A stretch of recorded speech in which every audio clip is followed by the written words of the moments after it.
Members of the House of Representatives begin probe of Telcos over illegal NIN to SIM linkage.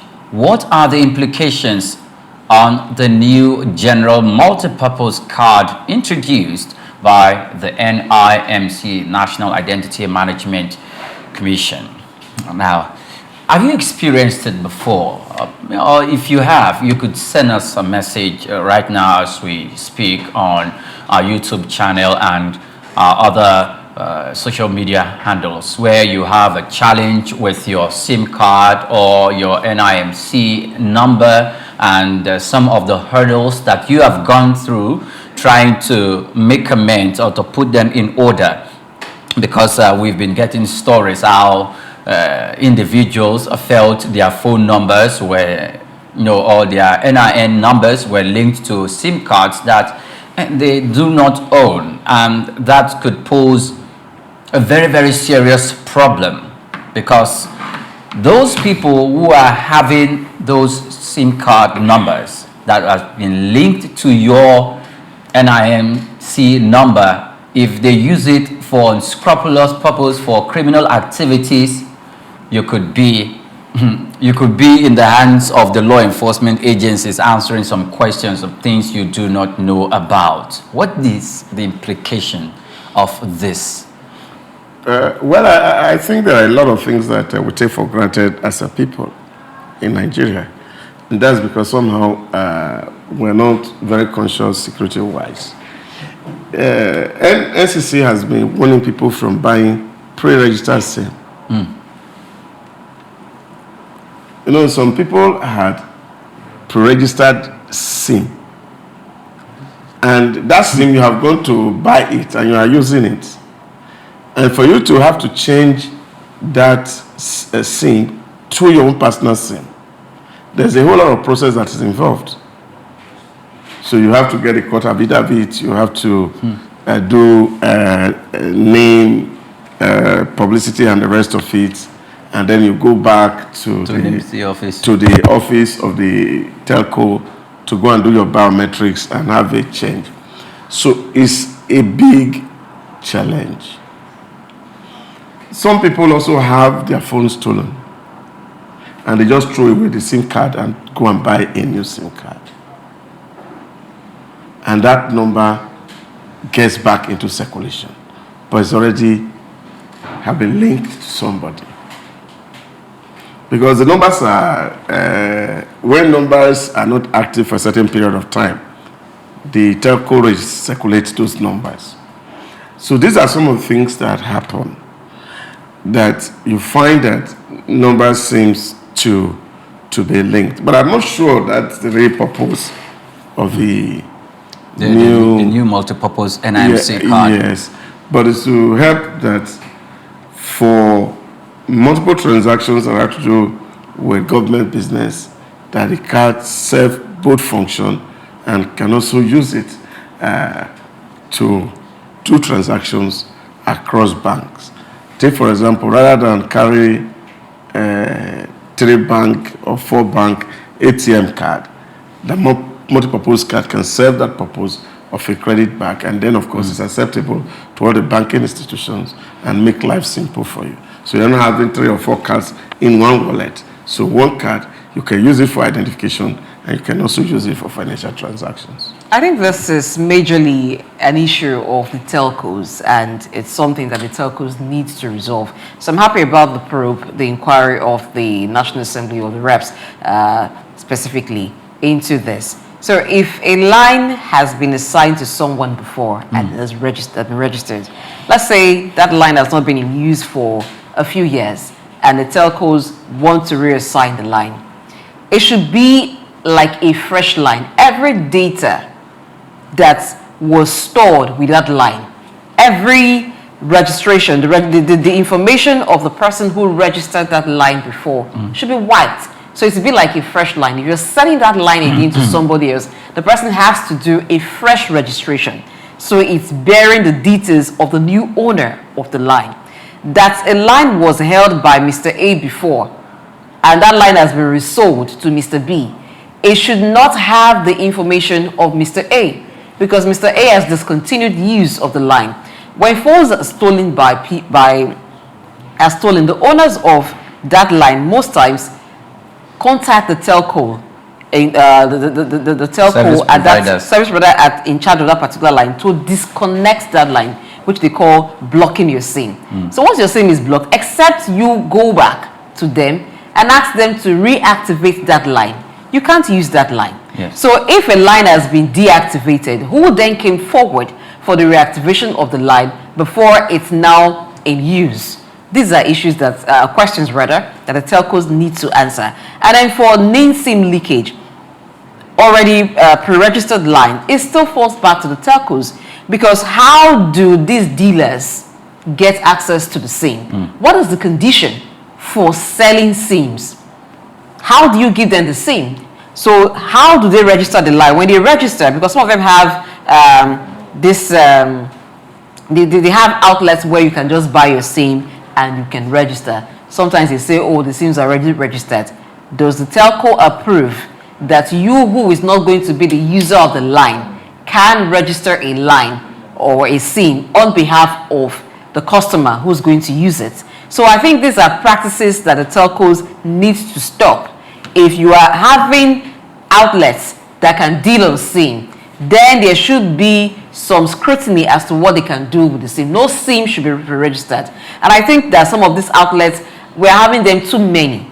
We're having them too many. So if we can have a telco service provider have maybe their own outlets with their staff, even if they are contract staff, so that you don't just go under one umbrella and you have somebody with one laptop say, oh, I can register the SIM for you, and they're doing that, or they're selling SIMs that are pre-registered. So these things are not done without the collaboration of of the telcos. I understand that they want to make it easy for customers to have access to their products or their services, but where it is becoming one that compromises the data of the customers, one that could expose customers to a lot of risk. Imagine somebody using a line that has your name attached to it without your consent. So whatever crime that person commits with that line is linked back to you, even without your knowledge. So these things need to be handled. But there have been stories where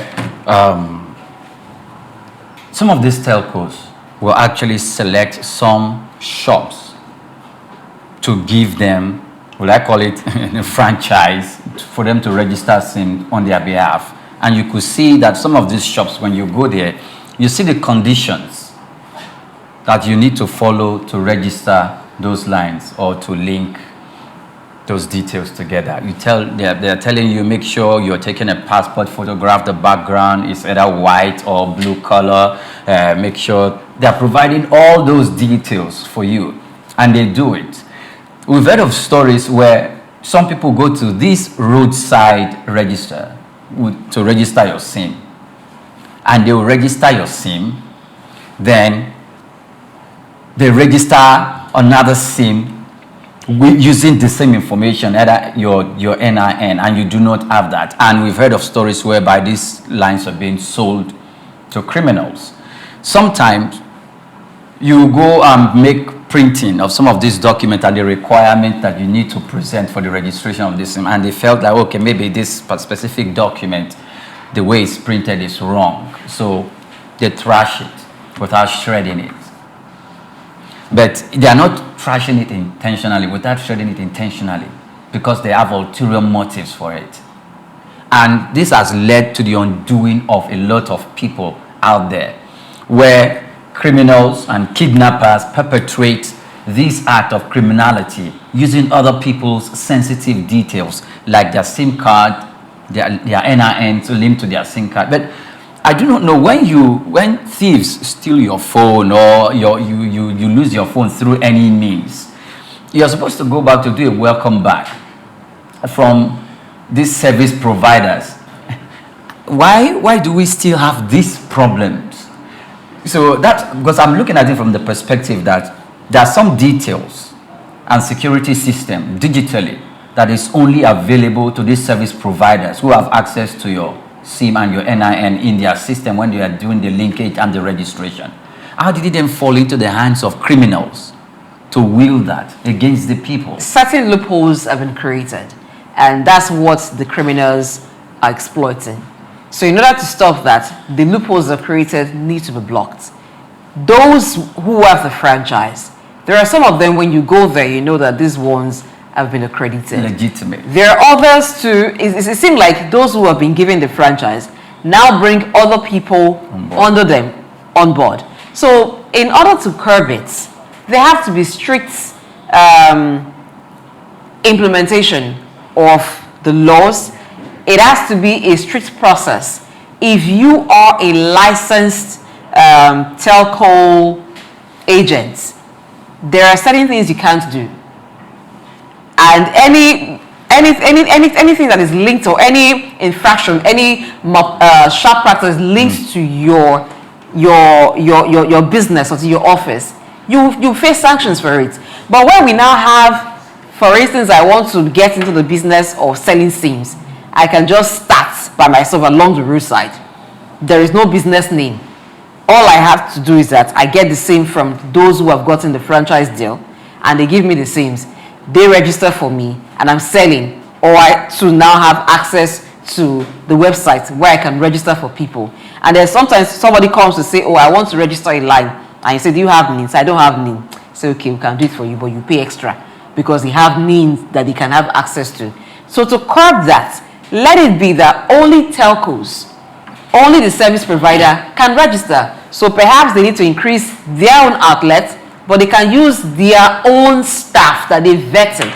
They may not be full-time staff. They may be contract staff. That's the only way they can actually monitor what happens in that circle. The ones that they were doing before is not really working well, because what goes on in those places, you really can tell. Now, you mentioned registering for people and not protecting their data very well in the way they just discard people's information indiscriminately. Sensitive information. But you will find that hard. You've had to see when you go to a service provider. If you're going to have a welcome backpack, maybe your line was stolen, or you misplaced your phone, or something happens, you don't even see what's happening, what the information they're entering into the system. Now, if you fill any form and for any reason there's a mistake, sometimes they take it back from you because they know how sensitive those information are. Those are well-trained staff that know the implication when sensitive information gets into the wrong hands. But when you're dealing with roadside people, who cares? They just want to do their job and get on to the next customer. So to prevent that, this rights or this franchise that we're giving to people, they need to now exercise serious monitoring of who gets it and how it is done. If possible, withdraw it so that they can do anything. They can sell phone accessories and all, but when it comes to SIM sales and SIM registration, let it be a job that only the service provider can do. Let it be a service that you can only get when you go directly to the service provider. I think the regulatory environment in Nigeria is a very complex one, I must tell you. And that's why when you see people who find themselves as regulators, things are difficult for them to achieve. Because we are having some certain people with very terrible intentions. And you monitoring this kind of intention will require so much. Sometimes I pity those who find themselves in that space. Because you have plenty of people with so many criminal intentions. Just go use common technology to find out. From Truecaller. People use all manners of name to register their SIM because they want their identity concealed. It's better now that, of course, they are not saying link your NIN to your SIM card. Many people will just see Truecaller and say scammer.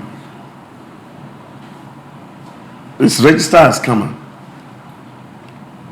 Some people register their SIM 419 without manner of name. And this is because you still go around, see them in town, where you see people who have phone booths or doing something with a lot of pre-registered SIM. This is the challenge of regulation in our environment. People use their influence everywhere to get anything they want. As long as you have an insider who is at the back end, a lot can be done. And that's why for me, every time I speak to the conscience of an average Nigerian, that let's do things well. And it is for our own collective good. Our own collective good. Let your identity be clear.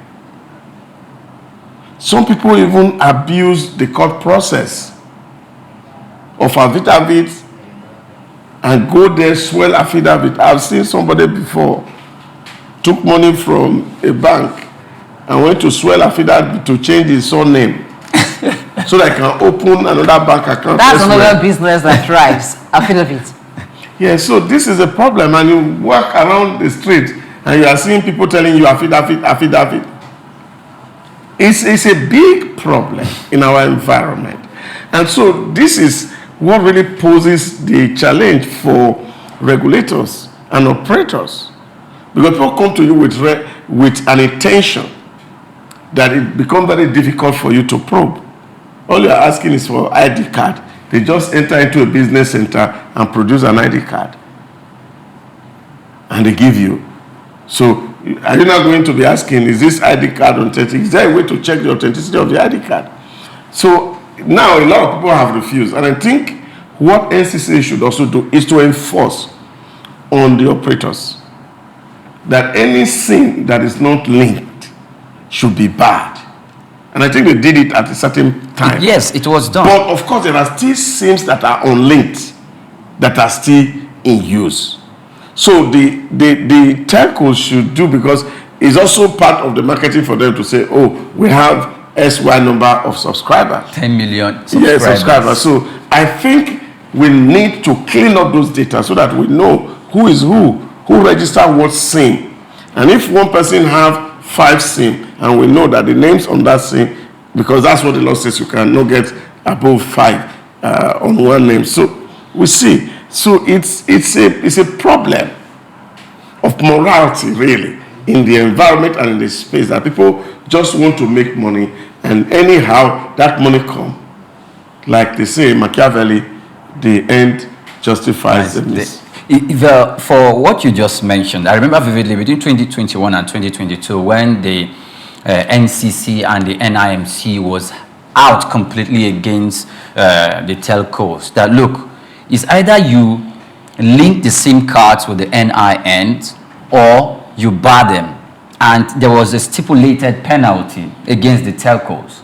I think, if I have not forgotten very well, that's when I went out to do a report there in NIN-SIM's office somewhere at Linkage, close to the government house.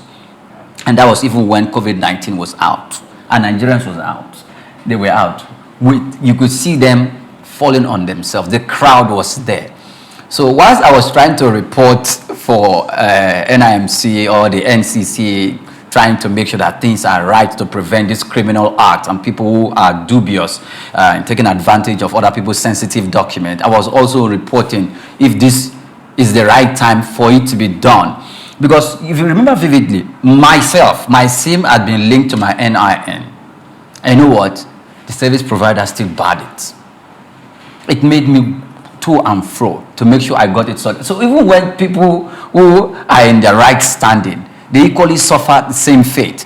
So it's an exercise that I think should come on, should be revisited each and every time. I can see that the House of Representatives is putting the telcos on their toes to go, and the committee in charge of that to go and make sure that they investigate properly, and that whoever is responsible should be held culpable and all of that. We really hope they achieve that purpose. However, I think the Nigerian police and the law enforcement agencies, I'm not trying to go back to what we discussed earlier, should equally be taught and trained using digital skills to be able to decipher and figure out people who are trying to mess up with other people's, impersonating someone else and trying to mess up with their private data and to use it to either steal money or to present a front that is not good.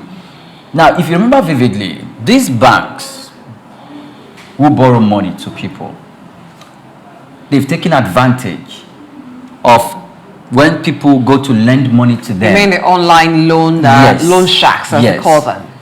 When people go to lend money from them, they are telling you to provide your sensitive data. Your contact list. Your contact list. And some other data, and they get some very, very good information about you. And if you default, I am sure you already know what they do. I know the government came out against them severely, but do you think, in connection with what we are discussing, do you think they've been deterred? They haven't been deterred because there's poverty in the land. A lot of persons need quick credits. Even those people who are seeking the credit too, they have their own share of the blame because some of them take these loans without the intention of ever paying again. What about, let's assume those who took it genuinely with the intention of paying back? Because it's a requirement by some of the loan providers that they have access to your contact list and to some other information, because that's the only collateral that they have. They're not asking you to produce some form of collateral. So the only way they can know that, oh, we can trace you should you refuse to pay or default on the payment, is access to your contact list, which they will try to reach you. They're going to use that to try to reach you if there be a default in the payments of the, well, you can call it blackmail. I do not also subscribe to the crude means through which they try to recover their loans. But there's a consent to that. Those who are seeking the loan consent to the availability of their contacts. They consent to making available their contact list and other sensitive information because they're desperate to get the loans. So once these loan sharks get it, when there's a default, they just go all out. Some of them call the numbers in the contact list, send messages to them, send all forms of threat messages. Horrible messages. Very horrible messages. That's a matter for discussion another day. But what I'm saying is this. I think if we're looking at this issue, the first port of call should be the roadside vendors of SIMs. That's the first place that they should get to, because that's where this happens. It is rare for you to go to a service provider's office and then you do all of these shady things. You do not have NIN. You do not have a government ID card. Chances that they will not attend to you. They will ask you to go provide these documents before you can retrieve your line. They will ask for numbers you have dialed with that line. So if you're registering a new line, there are certain documents that they ask you to present. But these documents requirements are waived when you go to the roadside vendors. Not as if all of them do the same thing, but because it is difficult to monitor what happens there, it is easy for those who are bad or the bad eggs to waive this. They have what they work with and have lines registered. They don't really interrogate you what you intend to do with the line or why don't you have that. All they're interested in, can you pay the price for it? If you can pay the price, they'll do it for you. If you even want them to design an ID card for you, bury whatever name, they can do all of that. So it's a systemic problem, but I think the first port of call should be the roadside vendors. If they can monitor or sanitize what goes on in there, that's one big step. Then regarding those lines that are already registered, yes, what you said is true. If you ask them now to block the lines of those whose SIM are unlinked, chances are some of those persons who have registered will be caught. But the thing is, you still make more persons register. But what happens to the lines of those who have registered with fake identities? What happens to them? How do they investigate now to know who has linked a number to a NIN that they do not own or do not have the right to use? Yeah, I think technology also has done a lot to help us. I have a NIN-SIM app, Okay. where I personally linked all my telephone numbers. So it can't be reassigned. It's on the portal. And we should take advantage of technology as they emerge. That's one point. But the real fundamental is the criminal intention of people. There's no institution of government in Nigeria that don't have agents. None. If you go to the Nigerian airport today, you will see human beings that have nothing to do at all. They are not traveling. They are not going anywhere. They go there every morning to resume. If you go to Nigerian custom, you will see them. If you go to immigration office, you will see them. If you go to marriage registry, you will see them. If you go to police station, you will see them. If you go to the court, you will see them. And they are everywhere. What do? Take advantages of their contacts within these institutions for brokerages. And that's all they live on. And I think that's where some government actions needs really to be taken. Because it's not just easy that you walk into an office and you come in with fake documents and people pass you through. There's always an insider who breaks the systems and allows some of all these things to happen. Because of the brokerage system you find in some of these places. And they are willing to pay as much to get some certain thing done. And until we clean up those systems, that's why I keep talking about hygiene in our public spaces. So you don't have people.